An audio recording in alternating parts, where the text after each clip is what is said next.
φύγει παραπλάγιο, ενώ ο Κράβαρης έχει κάποιο πρόβλημα, κάποια κράμπα πιθανόν.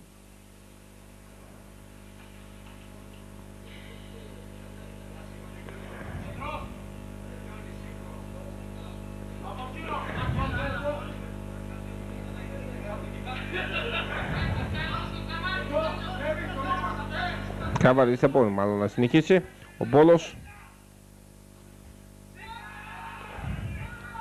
θα πάει πιο πίσω. Μουρατίδης. Για να δούμε.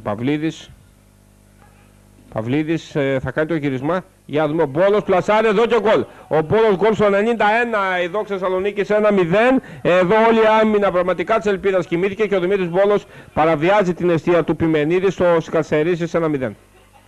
Τα πανηγύρια εδώ του Μπόλο με κάποιους φίλους εδώ.